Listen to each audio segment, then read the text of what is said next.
We couldn't talk about Good Boy without our good boy. No, we couldn't. Yep. So we got to see a very early screener for the movie Good Boy, the upcoming, very highly anticipated dog POV horror film. And this is from a first time director who, wanted to make a movie with his dog as the protagonist. So he shot this over like years and like 500 days of shooting, and I was very, very interested in seeing it. So, I mean, that's really all you need to know as far as like a plot synopsis goes, because this movie is about a dog and the dog is the main character, and there's not a ton of dialogue elsewhere in the film besides like the owner randomly talking about things in the background most of the time. The film is mostly pretty quiet, and so the synopsis, I don't know, it's like the gimmick of the movie is the dog. Yeah. Now, I'm going to say this. If you want to know if the dog survives, I will tell you that at the end. For anyone who doesn't want to know, I'm not going to say it yet, but I know there will be people who are like, I'm not watching this if the dog dies, if the dog gets hurt. Very fair. I will tell you at the end, because there are people who 100% will be like, I'm not watching this otherwise. Yeah. So if you want to stay till the end and find out if the doggo survives, then I'll let you know there. But for those of you who don't, let's talk about the film. I mean, this was highly anticipated for sure. I mean, this was definitely one of my most anticipated films of the year as a dog lover. A dog dad? As a dog dad. Yes. I was excited for this one for obvious reasons. Me too. It's like probably my most anticipated film. Now, the question I came up with when I was thinking about this after we had watched it, because I was trying to figure out a way to put this, because Kaylee and I had a good discussion about this film after the fact. And she was higher on it than I was. I guess where I'm going to come at it from is this. If you are not someone who loves dogs and you aren't really pulled in by the concept, you're like, oh, I want to see a whole movie where a dog is the main character, and I'm not really a dog person, like they're fine, or like I don't really like dogs or whatever. If you're that type of person, then number one, you suck. But number two, no, I don't think you're going to like this film very much, right? There's not a lot going on in this film where you're like, okay, like I don't really care about the dog, but oh my god, the story is so cool and the scares are so well done, and there's just so much great going on in the movie that I can look past the fact that it's like this gimmick about a dog being followed around. No. You are there for the dog, and that's where it delivers, right? It is a dog-centric horror film. That it does deliver. Without a question, this is completely from Indy's perspective. Indy is the name of the dog. And throughout the whole movie, we never go away from the dog, which is great. And that part of it works. Now, does this movie have much rewatchability to it? Once again, if you're a massive dog lover, if you love this film, then maybe. For me, I don't think there's a lot to take from the film. I think it is a very basic film, and that disappointed me a bit just because I thought that the director, and I know that this was a very complicated process, making a film with a dog who isn't formally trained, I'm assuming. This isn't like a dog that was raised on Hollywood sets and, has all of the proper training to do this kind of stuff. Like, this is this guy's dog, and he just wanted to film it. It'd be like me filming it with my dog. That would be extremely complicated and would be a nightmare, right? It would be an arduous process, for sure. But, I just thought that maybe there would be more things put into it that would be like clever, like, oh, okay, the dog has certain set of skills that are established early on. There are certain things that are set up where, the dog has commands, and certain things where an owner, like, for instance, like if you had like a disaster movie, right, where the dog has to be the hero to get the family out, right? Like Lassie, oh, little Timmy fell down a well, and she runs back and barks, and everyone knows, and they run and they save Timmy. Something like that, where, like, people are trapped in the house, and the dog has to go and use his abilities that we know because he is like a well-trained dog, and he's able to acquire certain pieces throughout, and he can puzzle solve and do these things where the dog feels like he has much more impact. That being said, this is much more of a, like, just a kind of everyday average dog being put in a terrible situation, and I like that. It's just, I don't know, there's not a lot to the movie. Yeah, I definitely am a lot higher on it than you are. Part of that, maybe is a bit of bias, but honestly, I do really like that this is very much anybody's dog. It is like imagining your dog in a similar situation with you, and I think there's a lot of, granted this is a horror movie, so there's some, potentially fantastical elements as far as the horror stuff, but as far as everything with the dog goes, it's all very believable. Nothing is exaggerated or extreme. No. And I really like that. I feel like we get to watch, like, genuinely from the perspective of a dog of in this situation. And for me, that is really exciting, and I really liked it. I think that it's super impressive, just in general. Anytime anybody, makes a film as an indie filmmaker, obviously it's a lot of work to make a film, but then to also bring your dog into it, not only do I think that's really impressive, but I also think it's very sweet and like a wonderful creation to have. And to be able to, like, go through that creative process with your dog sounds very cool. To have the, this final product that I think you should be, really proud of. But a lot of things in the film worked for me. Like, yeah. I didn't have as much of an issue as you did with that stuff, but I also quite like the horror parts in it. I do think that there is, I don't know if it's like the screener that we got or maybe our television, because it's a very dark film, which could just be our television, because we got this as a screener. It's possible. It's very possible, but I loved Indy's performance. Like, I feel like just watching him, I think that he's like such a charismatic dog, such a handsome dog too, like a very like kind of poster child of like man's best friend dog type of thing. And his reactions to everything, and just like knowing like, okay, like he had to hit all these marks and cues and stuff. I don't know, I was so just impressed with all of that. And I think that the story is very heartfelt, and we talked about it afterwards. I think that you can interpret the film in multiple ways, but we had a couple that we were talking about, and I like either interpretation of those. I think that, it's a very, it's just a very moving story, and I was crying many times throughout the film, which was my worry. I'm really glad we got a screener of this to watch at home, because I was a bit worried about getting like a little too emotional in a theater.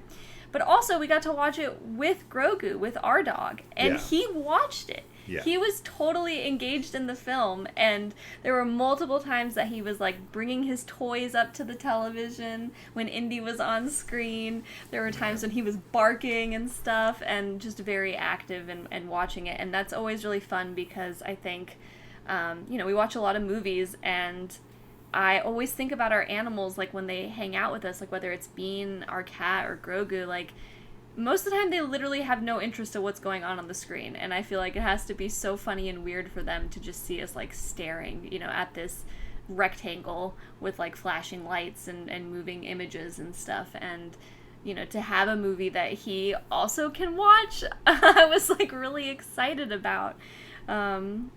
So yeah, I don't know. I quite liked the film a lot, and I would say I loved it, and I would say that I would watch this again. I think this is a really sweet movie to just put on and like watch with your dog, and I really hope that it inspires other people to make more films in this style, because um, it being from the perspective of an animal, as much as possible, because it's obviously made by a human, but I think that's really unique, and I really want to see more films that are like that, but not the like Disney kid Right. version where the animals are Homeward talking. Bound. Those are fun too, don't get me Yeah. wrong, those are wonderful, but like seeing it where it's just like you're just kind of like watching the animals' reactions to things and seeing how they navigate a situation. Sure. I don't know, to me I think that's really cool. Like I kept thinking about how I want somebody to make like this type of movie but with a cat, just as like a comparison, because obviously dogs are really easy to do like the empathy thing with, because everybody, it's man's best friend. It's humans are so in touch with dogs and so very similar to dogs. They just need to make a. But- They need to make an adaptation of Stray, the video game. Yes, that's Stray, or I was also thinking of Flow. Like that's why I liked yeah. that movie so much. That is not a horror movie. It's a beautiful animated I film. mean, that's pretty much it right there. But that's but that like seeing that with like real animals, as luck. insane that would be. But like I love that. I love that there's no dialogue and it's just the animals, and I don't know. I'm a sucker for that kind of thing. So this movie worked really well for me. Yeah. Yeah. I mean, I think that there is a lot to be said for Indy's performance in the movie. I know some people might roll their eyes at the thought that a dog gives a good performance. But I think they're one of the big reasons, because when we saw the trailer to this and we saw that there was these like the trailer's opening shot is a tracking shot of the dog. And I'm sure that was very hard to achieve. And I thought that that's probably why they took 500 days to film this thing, because there was a lot of like long one take tracking shots of Indy in action sequences and whatnot. And I was like, yeah, that is impressive. That is. And unfortunately, it's not a bad thing per se. It's just maybe different. The movie does consist of a lot of repetition, and that repetition is Indy sees something. He thinks he might see something in the corner, and he stares, and then it goes in the corner, goes to him, him, and it does that quite a lot. And the cuts with Indy are pretty short. We don't get a lot of like longer one takes with the dog, and like I get why, right? It's very hard to get a dog to do that, but I know another reason why I think it took so long to film is because the director was looking for the right facial expressions, Yes. the right emotion in the eyes, If you're, and yeah. the reaction of the dog's face, and when it's scared, when it's Yes. curious, when it's and it really does convey Yes. the emotions of a dog in this haunted house situation. If you are a dog owner, I mean, your dog has expressions. I actually Absolutely. heard that, and I don't know if this is true, but I heard that like dogs, like their eyebrows have actually evolved along with them, so that they can they make more like facial expressions because of humans. And Because so of our interaction with them for yeah, so because long. dogs do have facial expression. I mean, all Yeah. animals do. If you're being truly honest, I think you can always it's just different than humans. But dogs they can have very similar I feel like reactions to like the way humans do. And yes, like Indy, like those shots, they're hard because you're waiting for the dog. Like you don't want him to be sitting there smiling and happy because he just got a treat or something. Right. Like he has to be, as you said, like where he's like curious and investigative, and like there's these different tones and like moods to the shots with Indy that make it so like believable and real. Yeah. And that's something, because like a lot of movies will have dogs in them where they'll get a shot, they'll have a dog reacting to something, right, and then that's it, and the rest of the film is like it's people. This is the entire thing, is the dog reacting to everything. And it's I do think that there's some impressive shots too. There's like kind of I don't know if I'd call it like an action sequence, but there's like this like big thing that kind of happens at the end that looks like that would have been really hard to accomplish. Sure. obviously. Everything was. Everything. And so I can totally understand why it would take so long. And, yeah. It's just, I guess it's just a much more subtle film than I expected. So expectations could have hurt my experience with this. So maybe if I can give people more of a baseline reality of what to expect, then they're going to be a little higher on it than me, just because of prior expectations. That being said, I'm still higher on the film than you probably think I am.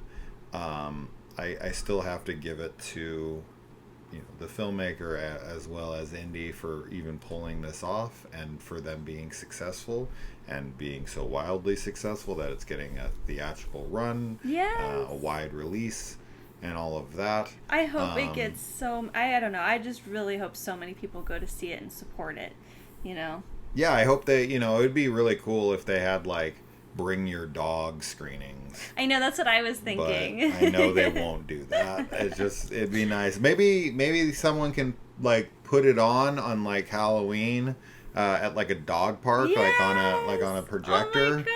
And you can bring your own dogs to the movie. I love that. I think that's so fun. And then all the dogs can wear costumes for Halloween. That actually probably would be a huge hit. And have a little horror movie. Mm-hmm. More movies for animals. Yeah, I mean, Grogu has something to, it's like the black kid who sees... Oh my, the representation. Yeah, Tiana for the first time or something, and they're like, finally. But yeah, right, because this is Grogu for us. Like, for us, like, we've put on, like, those talking animal movies, like the Beverly Hills Chihuahuas and stuff. I think these just more confusing. He'll watch it for a second, but he like loses interest really fast. Yeah. To be honest, and not every dog. I'm sure there's some dogs that are like, that's my bread and butter. I want to watch Beverly Hills Chihuahua. But with this one, he really was watching it, like, just engaged and like locked in. And that was really cool to see. I can't believe how big of a thing in this house I made something from Beverly Hills Chihuahua 3. High 4, give me some paw. High 4, give me some paw. And I fucking rewound that scene like 47 times and laughed hysterically every time because it's so funny looking. It's funny. Anyway, just side note. Last thing, I guess, we can talk more if you want, but I guess now I will reveal. Does the dog die? Okay, so... if you don't want to know, shut it off. First thing I want to say on this is, does the dog deal with a lot of peril? And is he, like, mentally traumatized? Yes. Does the dog get hurt at any point in the film? Yes. Does the dog die? No. That being said, another dog does die. But we don't see it happen. So just so you know, there is a pretty grim thing at the end with a dog's death, but it is not our main dog. And you don't see it happen at all. No. You basically just see the aftermath.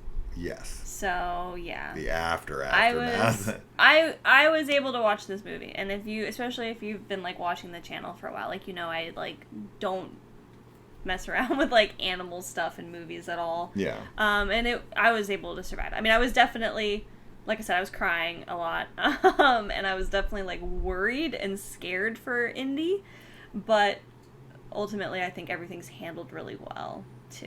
Yeah. So it's nothing, I mean, it is horror. So, but it's good. I think it's got yeah. So there you go. Indiana Bones gets to live to ride another day. Indiana Bones. Yeah. Yes. So, all right. Good boy. Good boys. Good boys. Good boys. What'd you think of the movie, buddy? You didn't even Remember the movie last night? You remember watching Good Boy? Remember the Good Boys up on the screen that you were giving your toys? Your toys? You got a toy? Go get us a toy. Go get a toy. Oh, off he goes. He's off to get a toy. You got it? It's right there. Yep, that's your cookie. Good job, buddy. All right. Well, that's it. We will see you in the comments, and stop disliking dogs if you do for some reason. What the hell's wrong with you? Dogs are wonderful. Yes. We don't deserve dogs. That's the truth. That's the truth. So. All right. Bye.